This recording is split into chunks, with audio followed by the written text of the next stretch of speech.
Welcome back into the GSMC Sports Podcast. As for our final segment of the day, we're going to be diving into a conversation around the Boston Red Sox, who are coming off of the win of the season when they took down the New York Yankees last night in a 9-3 win at Fenway Park. You know, it seems like for the Celtics, or for the Red Sox that is, it has been definitely an underwhelming excitement season. Now, part of that is because the Celtics are cruising to the NBA Finals. Their ownership group is investing all of this money into their team. And then from the Red Sox perspective, John Henry is making comments about how he views the Red Sox as an asset, and that the Fenway Sports Group doesn't typically sell assets. Just makes it feel like this is all just a money-making business opportunity for them, which it is, of course. All of these are, but at this point, it feels like there is definitely a real reluctance from the Fenway Sports Group to really invest into this team, and it feels like this is just about the exact position that the ownership group would like to be, where they aren't spending very much money on the team's payroll. They're down from the previous season, and yet they are 37-35. They're in the mix of everything here, just a few games out of the final wild card spot. So they're sitting 37-35. The Twins are 40-32, 3 games ahead of them. The Royals are another half game ahead of that. But the Red Sox are absolutely in this conversation, which is what it's felt like for the past couple years now, where the Red Sox were on a very similar trajectory of being in the conversation of making the playoffs, feeling like, well, just waiting on a couple injuries, a couple players to come back from their injuries, and then they can start legitimately putting a run together. And for me personally, as a Red Sox fan, I've definitely had a real hesitation of buying into this team being for one thing, like, I would just like to see, and I feel like in the MLB in general, just make the playoffs, and just make the playoffs. But that enough is a win. You can't get swept up in, well, if you make it, how good are you actually going to compete? We just saw the Diamondbacks come out of a wild card appearance, and same with the Rangers as well. Both wild card teams making their way to the World Series. Just make the dance and see what happens from there. So I feel like the bar is a little bit lower maybe in the MLB, where crazy things happen. Players get hot, pitchers get hot, and I think that ultimately, the goal is just make it and see what happens from there. And the Red Sox absolutely have all of the assets that if they wanted to, they could go out and buy during the deadline. I just don't anticipate that's what's going to happen. And ultimately here, when you are talking about the Red Sox and you look at, they are in this conversation, one of the biggest reasons I have my reservations is the fact that up to this point, obviously coming off of 2 big series wins against the Phillies and the Yankees, they are still just 13-23 against teams over 500. So it is hard to imagine that, they are going to be able to keep up this sort of a pace. Now, their expected win-loss record is actually better than what they currently sit at, and the Twins is worse. So again, it's further sort of thought process of this team can find a way to, put themselves in a playoff contending position and see what happens from there. And that's obviously what I'm rooting for.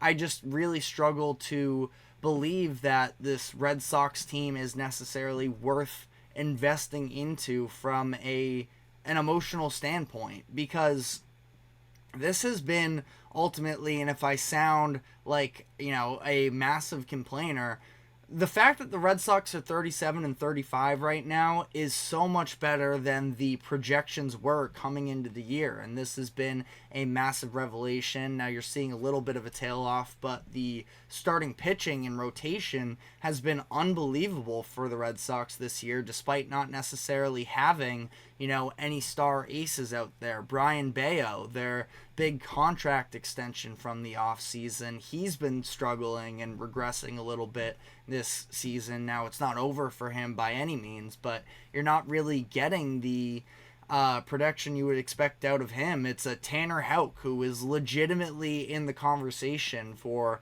American League Cy Young. Now, the fact that Garrett Cole has been out for the entirety of the season definitely helps that. We haven't really seen an AL Cy Young race quite as open as it currently is in a number of years, also considering the fact that Shohei Ohtani is out of the American League as well. So, it feels like there are a lot of individual player things to be rooting for. And this is sort of the approach that the Red Sox were operating under when they had Chaim Bloom as their president of baseball operations, was the fact that they were building up for this next wave of star talent where you have a Ceddanne Rafaela who his overall batting average isn't necessarily incredible, and there have been some tough swings along the way, you could sort of make it out to be, but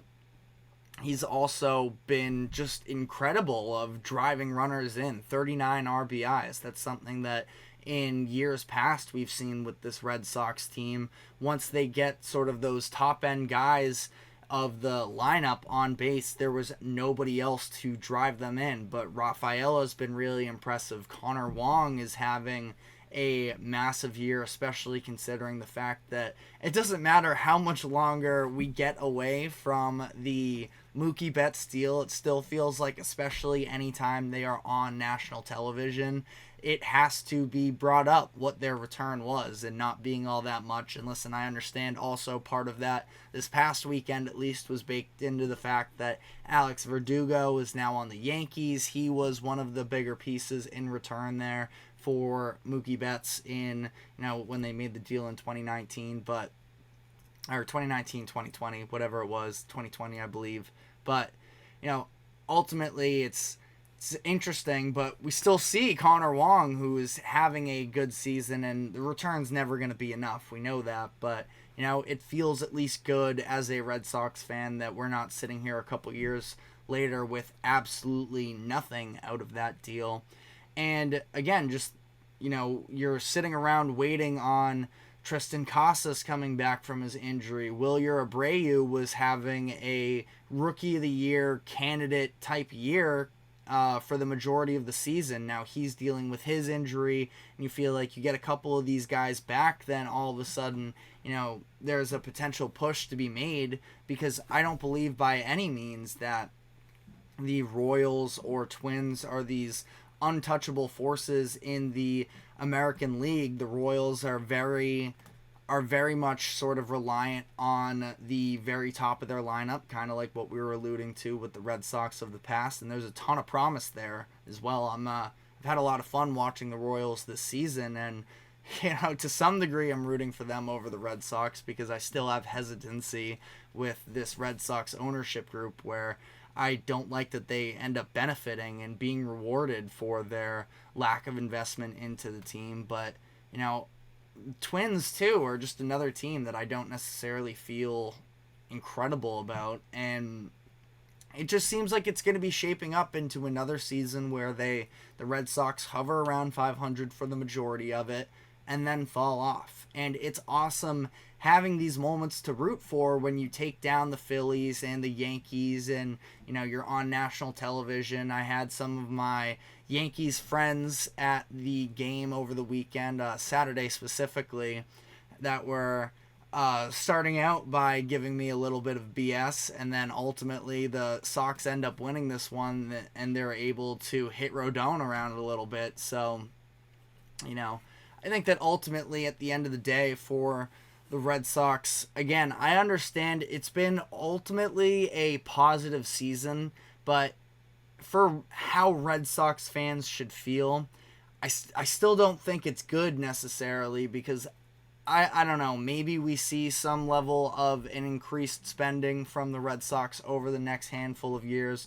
The young talent is only going to continue to come up. Marcelo Mayer, now that he is healthy in the minor leagues, one of the top prospects in baseball. He could be a massive part of their infield for years to come. Roman Anthony has been one of the most up-and-coming prospects over the past year or so. Kyle Teal as well, who they drafted in 2023, I believe was the draft that they took him. So all of these different players that could be a part of the long-term roster, you feel like all they would really need is to buy into some level of pitching, and the way that Andrew Bailey has been able to sort of reconstruct the approach of that entire staff has been massively impressive to help them get to the point where they currently are, let alone, you know, when you start to actually go out and get some top end talent as opposed to just relying on, for whatever it's worth, not that they're bad players by any means, but you're, you know, leaning on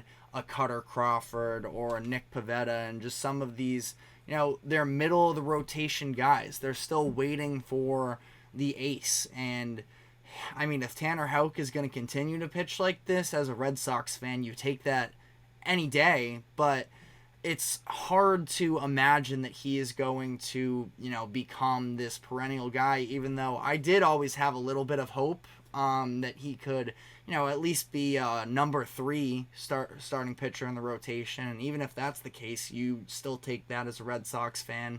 But again, it's a lot of conflicting opinions because it feels like we've just been here for the past 2-3 years and that you are waiting for something to change and it's just a lot of the same. And again, ultimately not the worst results in the world, but not necessarily, for whatever it's worth, living up to the expectations, especially when on the other side of the city you have Wyc Grousbeck and the Celtics ownership group putting out more money than basically anybody else in the entire NBA. And John Henry treating this as a fun side project in terms of just a way to make money. But let me know in the comments section whether or not you feel like I'm off base here. As you can tell, I'm a little bit worn out from the repetitive nature of what these Red Sox seasons have felt like. But at the same time, I'm still going to watch them, still going to root for them, but with a little bit of a grain of salt. But that is all the time we have for today. Thank you very much for tuning into the GSMC Sports Podcast. Thank you to the GSMC Sports Network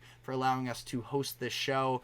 Reminder, we are live every 2 to 3 p.m. Eastern, so we will be back tomorrow. We will see you then. Take care.